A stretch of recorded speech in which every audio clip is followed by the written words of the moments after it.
શ્રી ગણેશાય નમઃ. ત્રિશુલ ચેનલમાં તમારું સ્વાગત છે મિત્રો. આજે હું તમારી માટે લઈને આવી છું શ્રીમદ ભાગવત ગીતાજીનો 15મો અધ્યાય પુરુષોત્તમ યોગ. શ્રી ભગવાન બોલ્યા કે જેનું આદિ પુરુષ પરમેશ્વર રૂપી ઉદ્ધવ મૂળ છે, જેની નીચે રહેલી બ્રહ્મારૂપી મુખ્ય શાખાઓ છે તથા વેદો જેના પાંદડાઓ છે, એવા આ સંસારરૂપી અશ્વત્થ વૃક્ષને તત્વજ્ઞાનીઓ અવિનાશી કહે છે. જે માણસ એ સંસારરૂપી વૃક્ષને મૂળ સહિત તત્વથી જાણે છે, એ વેદના તાત્પર્યને જાણનાર છે. એ સંસાર વૃક્ષની ત્રણેય ગુણોરૂપી જળ વડે વૃદ્ધિ પામેલી અને વિષયરૂપી કૂપણો ધરાવતી દેવ, મનુષ્ય, તિર્યક આદિ યોનિઓ રૂપી શાખાઓ નીચે અને ઉપર આમ તેમ ફેલાયેલી છે. તેમજ એ શાખાઓના મનુષ્યલોકમાં કર્માનુસાર બાંધનારા અહંતા, મમતા તથા વાસનારૂપી મૂળિયાઓ નીચે અને ઉપર બધા લોકોમાં ફેલાયેલા છે. આ સંસાર વૃક્ષનું સ્વરૂપ જેવું કહ્યું છે એવું અહીં વિચારકાળમાં મળી આવતું નથી, કેમ કે આનો નથી તો આદિ કે નથી તો અંત, તેમજ નથી આની કોઈ નિશ્ચિત પ્રકારની સ્થિતિ. માટે આ અહંતા અને મમતા અને વાસનારૂપી અત્યંત દ્રઢ થયેલા મૂળ ધરાવતા સંસારરૂપી અશ્વત્થ વૃક્ષને દ્રઢ વૈરાગ્યરૂપી શસ્ત્ર વડે કાપી નાખીને એ પછી પરમપદ સ્વરૂપ પરમેશ્વરને સારી પેઠે શોધવા જોઈએ. જેને પામી ચૂકેલા માણસો ફરી પાછા વળીને સંસારમાં આવતા નથી, અને જે પરમેશ્વરથી આ પુરાતન સંસાર વૃક્ષની પ્રવૃત્તિ અર્થાત પરંપરા વિસ્તાર પામી છે, એ જ આ આદિ પુરુષ નારાયણને હું શરણે છું. આ પ્રમાણે દ્રઢ નિશ્ચય કરીને એ પરમેશ્વરનું મનન અને નીતિ ધ્યાસન કરવું જોઈએ. જેમના માન અને મોહ નષ્ટ થઈ ચૂક્યા છે, જેમણે આશક્તિરૂપી દોષને જીતી લીધો છે, જેમની પરમાત્માના સ્વરૂપમાં નિત્ય સ્થિતિ છે અને જેમની કામનાઓ પૂર્ણપણે નાશ પામી ચૂકી છે, એવા સુખ દુઃખરૂપી દ્વંદ્વોથી છૂટેલા જ્ઞાનીજનો એ અવિનાશી પરમ પદને પામે છે. જે પરમ પદને પામીને મનુષ્યો પાછા ફરીને સંસારમાં આવતા નથી. એ સ્વયં પ્રકાશિત પરમ પદને ન તો સૂર્ય ઉજાડી શકે છે, કે ન તો ચંદ્રમા, કે ન તો અગ્નિ. એ જ મારું પરમ ધન છે.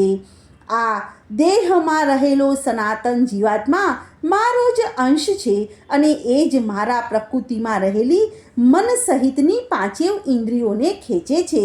વાયુ ગંધના સ્થાનેથી ગંધને જે રીતે ગ્રહણ કરીને બીજા સ્થાને લઈ જાય છે, એ જ રીતે દેહમાં આદિનો સ્વામી જીવાત્મા પણ જે શરીરને છોડે છે, એ શરીરમાંથી પ્રાણ દ્વારા મન સમિત ઇન્દ્રિયોને લઈને પછી જે શરીરને પામે છે એમાં જાય છે.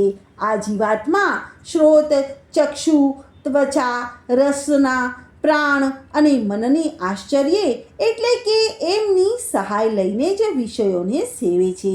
શરીર છોડીને જતો, શરીરમાં સ્થિત થયેલો, વિષયોને ભોગવતો કે ત્રણેય ગુણોથી જોડાયેલો હોવા છતાંય જીવાત્માના યથાર્થ સ્વરૂપની અજ્ઞાનીજનો નથી જાણતા. કેવળ જ્ઞાનચક્ષુ ધરાવનાર વિવેકશીલ જ્ઞાનીજનો તત્વથી જાણે છે. યત્ન કરનારા યોગીજનો પણ પોતાના હૃદયમાં સ્થિત આ આત્માને તત્વથી ઓળખી શકે છે, પરંતુ જેમણે અંતઃકરણ શુદ્ધ નથી કર્યું એવા અજ્ઞાનીજનો તો યત્ન કરવા રહેવા છતાં પણ આ આત્માને નથી જાણી શકતા. સૂર્યમાં રહેલું તેજ આખા જગતને ઉજાડે છે, અને જે તેજ ચંદ્રમામાં છે, જે અગ્નિમાં છે, એને તું મારું જ તેજ જાણજે.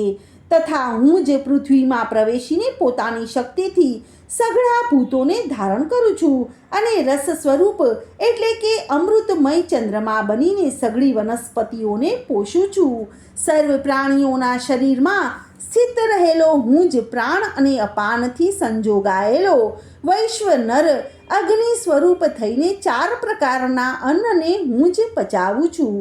હું જ સૌ પ્રાણીઓના હૃદયમાં અંતર્યામી રૂપે રહેલો છું, તથા મારાથી જ સ્મૃતિ, જ્ઞાન તેમજ અપોહન થાય છે તથા વેદો વડે હું જ જાણવા યોગ્ય છું તેમજ વેદાંતોનો કર્તા અને વેદોને જાણનાર પણ હું જ છું. આ સંસારમાં નાશવંત અને અવિનાશી એમ બે પ્રકારના પુરુષો છે. એમાંથી સઘળા ભૂત પ્રાણીઓના શરીરો નાશવંત અને જીવાત્મા અવિનાશી કહેવામાં આવે છે. આ બેવથી ઉત્તમ પુરુષ તો જુદો જ છે, જે ત્રણેય લોકોમાં પ્રવેશીને સૌનું ધારણ અને પોષણ કરે છે અને જેને અવિનાશી પરમેશ્વર તેમજ પરમાત્મા એવા નામોથી ઓળખવામાં આવ્યો છે. હું નાશવંત જડ સમુદાય ક્ષેત્રથી સર્વ રીતે અતીત છું અને અવિનાશી જીવાત્માથી પણ ઉત્તમ છું. માટે લોકમાં તેમજ વેદોમાં પુરુષોત્તમના નામે પ્રસિદ્ધ છું. હે ભરતવંશી, જે જ્ઞાની માણસ મને આ રીતે તત્વથી પુરુષોત્તમ સ્વરૂપે જાણે છે એ સર્વજ્ઞ માણસ સર્વ રીતે નિરંતર મુજ વાસુદેવ પરમેશ્વરને જ ભજે છે. હે નિષ્પાપ અર્જુન, આમ આ ઘણું રહસ્યમય ગોપનીય શાસ્ત્ર મેં તને કહ્યું છે. આને તત્વથી જાણીને માણસ જ્ઞાની અને કૃતકાર્ય થઈ જાય છે.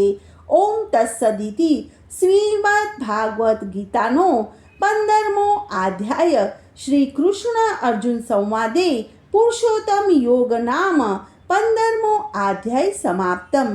બોલો કૃષ્ણ કનૈયા લાલ કી જય.